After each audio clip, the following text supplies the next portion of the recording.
The four of us hunkered down behind the fallen tree, looking through binoculars in turns as we surveyed the cabin. The cabin had been abandoned for as long as we could remember, and now, suddenly, there was a candle burning in the window. This had been a summer to remember for sure, and it would become a summer that none of us would forget. Richie, James, Terry, and I had been friends since kindergarten, and we had spent every summer playing around in the neighborhood and having fun. This summer, however, was special. We were 11 this year, or close enough to make no difference, and some of the restrictions had been taken off of us. We could ride our bikes a little farther, stay out a little closer to dark, and explore the woods around our house, as long as we went in a group. The woods had long been a source of restricted adventure for us, but now we were free to explore them as we chose. That first day of summer, we all met at my house with backpacks and camping gear so we could start exploring. Terry had paper and intended to make a map of the woods. Richie had brought some of his dad's tools so we could make some forts or little bases out in the woods. James had the nose of his air rifle poking up from his bag, and I had my wrist rocket hanging from the back of my shorts. We felt like explorers preparing to head out into unknown territory, and we just knew that this would be a summer to remember. We began by exploring the places we knew in the woods, places our dads had taken us camping or our parents had let us go on our own. Terry made a crude map for us to follow, and as the summer unfolded, the map got bigger and bigger. Soon the small camp and the creek were joined by the berry bushes, the big rock, the snake sighting place. We had seen a big black snake there, but it had slithered away. And the cabin. The cabin was the oddest thing we had found in the woods. It seemed to be abandoned, but it was so well maintained that it had to be owned by someone. The land was well kept as well. There was no trail either, and the trees would have made even a small car difficult to get in there. We figured it was some forest dweller's summer cabin or something and left it alone. We had other things to occupy our time, though, and the cabin was soon forgotten about. We spent the first month of summer building forts and making a raft so we could sail down the creek. We thought we might play pirates if we had a raft, and we started lashing some of the big logs together with some rope from my dad's shed. We made a sail from some old sheets. The raft was laughably small, only one of us could have fit comfortably on it at a time. But we still had fun imagining the four of us sailing up the creek to the small lake it led to. On July 1st, the first weekend of high summer, we asked our parents if we could camp out in the woods for the weekend. We had all been in Boy Scouts for a few years, and we'd all gone camping before. We felt that we could survive in the woods with some food to cook and some shelter to keep the elements off. To our surprise, our parents agreed, on the grounds that we do not camp too far in the woods, and we marked on a map where we would be so they could find us. "No more than a mile into the woods," my dad had said, "and make sure you clean up after yourself so you don't attract anything you can't handle." So we packed our knapsacks and prepared for a weekend in the great outdoors. We hadn't realized how close we were to the cabin when we set up camp, but when Terry had come back with firewood and told us about the candle burning, we had discovered that we were only about 20 minutes from it. We had all been sent out on some errand, and Terry was the last one to return. I had been setting up the tents, Richie had made the journey to the creek for water, James had been digging the latrine we would use, and Terry had been getting firewood. It was getting on in the afternoon when he finally arrived, and the hot dogs in the cooler were calling our name. He dropped the firewood and told us that we had to come see this, and so here we were, watching the cabin for signs of life. Other than the candle, however, there wasn't much to see. There was no vehicles in front of the cabin, no lights on in the house, and had it not been for the candle, it would have just been as cold and abandoned as always. As it grew darker and no lights came on inside either, we lost interest in the cabin and returned to our campsite. It had been a momentary curiosity at best, but our stomachs were grumbling and we were ready for dinner. As the darkness settled around us, we had our weenies on sticks and roasting nicely over the fire. We had begun chatting about the adventures we would have this weekend, and the laughter around our fire was loud and merry. James had put some root beers in the cooler, and we were breaking out the Jiffy Pop as we prepared to tell ghost stories. Ghost stories were a huge part of any campout, and we meant to outdo each other with tales of terror that would rival anything we had ever read. "I've got one," Terry said, letting his hot dog slowly turn into a charcoal lump. I read it on No Sleep. This guy lives with his grandpa, and he said his friend turned into a tree. Terry laid out the story, building up as he told about kids exploring the woods and finding a special grove. We all listened, leaning in a little as he wove his tale. The story wasn't really scary as much as it was sad, but the atmosphere of the dark woods made it all seem pretty spooky nonetheless. I was reaching to get a second hot dog, the first having been eaten in 3 bites, when I thought I heard something out in the woods. It sounded big, bigger than any of us at least, and I took out the little flashlight I had and shone it into the forest. James looked up from sparing another hot dog, craning his neck to look out into the spot my flashlight was illuminating. "Something out there?" he asked. "No clue, but I thought I heard something." All of them turned to look then, eyes peering into the murky darkness, but whatever it had been was either still or had moved on. "I've got one," Richie said. "It's pretty scary though. I hope you guys can handle it." We all laughed, throwing a few marshmallows at him, before he leaned in and started his story. There were 4 friends out on a camping trip. They were staying the night in the woods, just their sleeping bags and the fire to keep them safe against the elements. Well, they had felt all night like something was watching them, so they decided to set up watch to make sure that nothing snuck up on them. They would each keep watch for 2 hours while the others slept, and as the others settled in, the first boy sat and watched the night. The fire crackled as we listened, and I thought I heard the snap of a twig again. Was something out there? Was it stalking us? It sounded big, but I supposed it could just be a deer or a possum or something. Richie's story started again.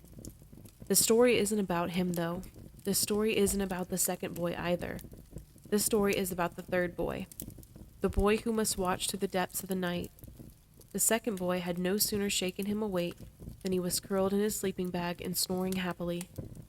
The third boy had slept for a few hours, but he was still tired.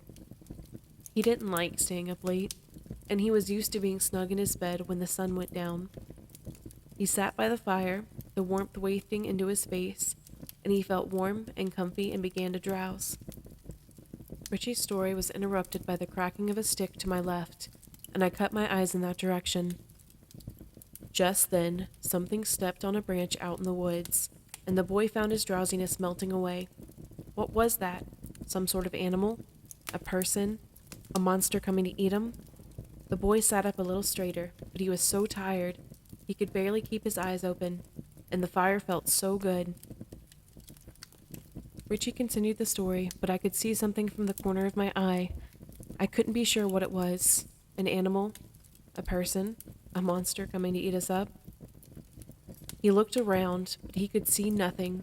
The small fire did little to light the forest around him, so he reached for more wood and began to build it up again. His hands shook with each piece he grabbed, and the coals danced as he slid the fresh logs into the flames. He soon had the fire raging, a burning pier that threatened to catch the lowest branches on fire. But still, he could see only the vaguest outline of what stalked him. I focused less on Richie's story, and more on the thing out in the woods. Whatever it was looked big, like a bear but bigger. It had a towering presence that made it appear monstrous in the dancing light of our campfire. It appeared to be wearing clothes, but I couldn't be sure. Was that a dress? Maybe a robe? It was coming closer as we all sat raptly and listened to Richie's story. He watched the shape as it stalked closer, unable to tell what it might be. It was so big it could be anything. A bear? A person? Anything could be in these dark woods. He took one of the burning sticks from the fire and held it out before him like a torch, trying to ward off whatever this diabolical creature might be. It came on, heedless of the burning stick, and the boy began to scream as it stepped into the firelight.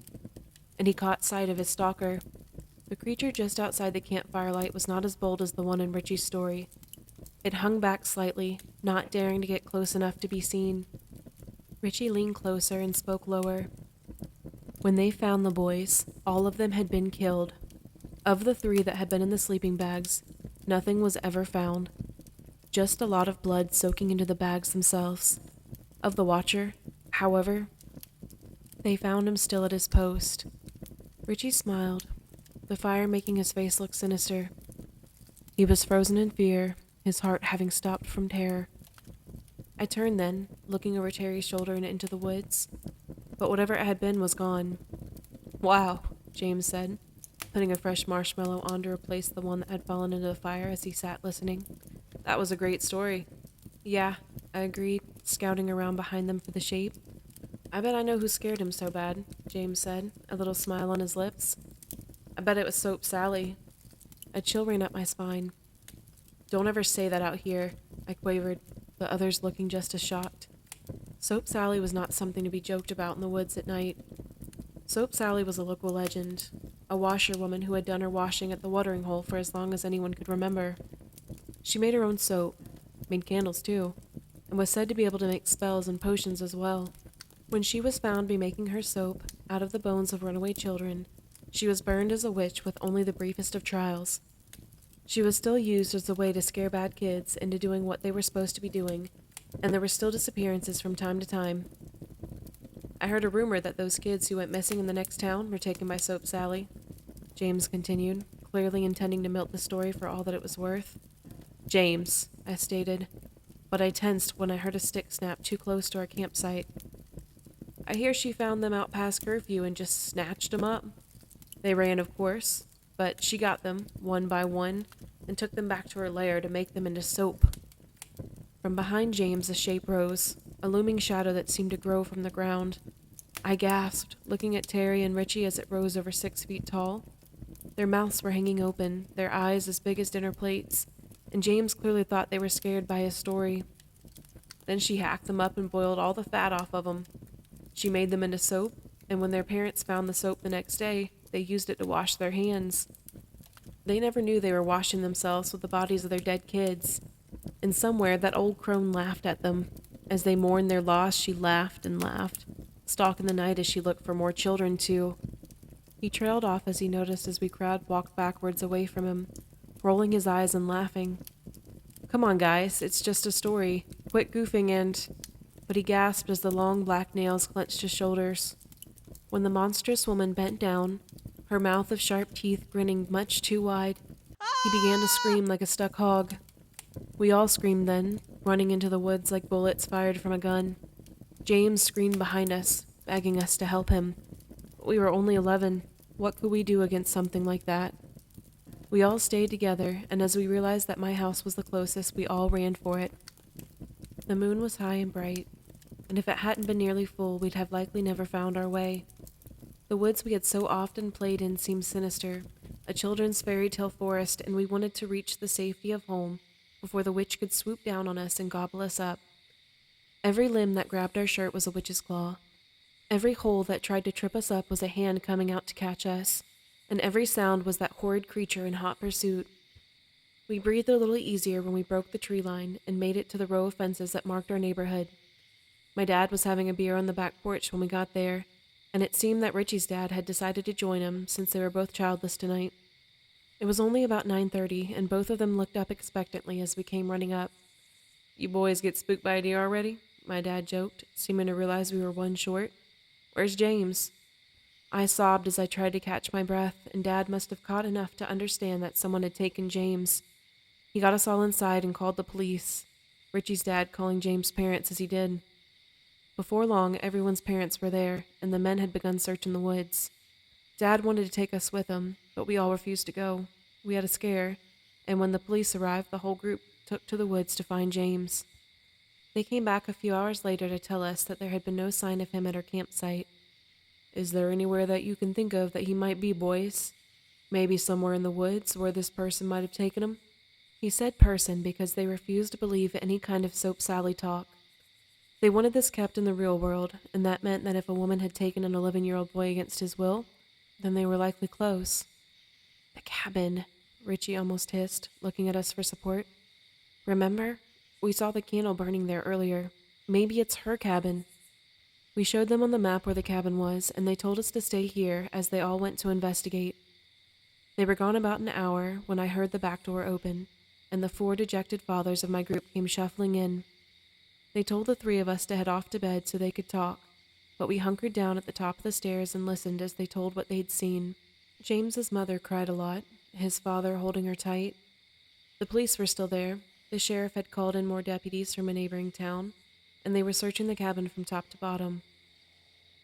They had found the door unlocked, and when they'd gone inside, they had found that the cabin wasn't just someone's summer home. There was blood, so much blood, and the police had found the remains of children in that place. Bones, clothes, skin, hair, and bowls of fat that had yet to be rendered into tallow. The kitchen had several items for making soap, and they said the stove was still hot when they arrived.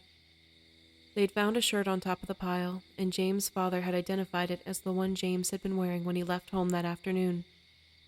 They searched those woods for 3 days, but they never found James. Not until he appeared on his parents' doorstep one morning.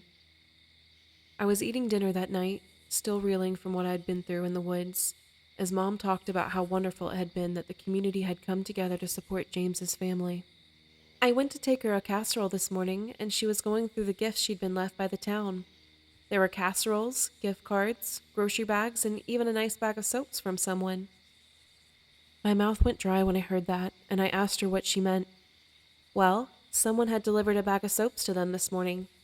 They really looked great, handmade and so smooth. She told me I could have some of it if I wanted. I left it in the upstairs bathroom for you guys to use. My mom stopped talking when I started hyperventilating. I don't think the police took us seriously at first, but once they did whatever they did with the soap and found bone fragments in it, they started taking us a lot more seriously. James' mother was hospitalized after that, going into a full-blown catatonic state, and the search was redoubled as they tried to find the killer. That was a long and strange summer full of curfews and lots of dads riding around on neighborhood watch detail as they took kids from summer school to home or to and from summer events. They never found the woman that took James, but my friends and I never expected they would. We never went into those woods again. It's been years since that campout, but sometimes I still look at the woods from the back porch, and I swear I can see the specter of Soap Sally as she looms at the edge of the woods. I graduate high school this year, and I think I might just get as far away from this town and my childhood as possible. After all, I can't imagine raising kids in a place where they could wind up as bricks of soap on your porch.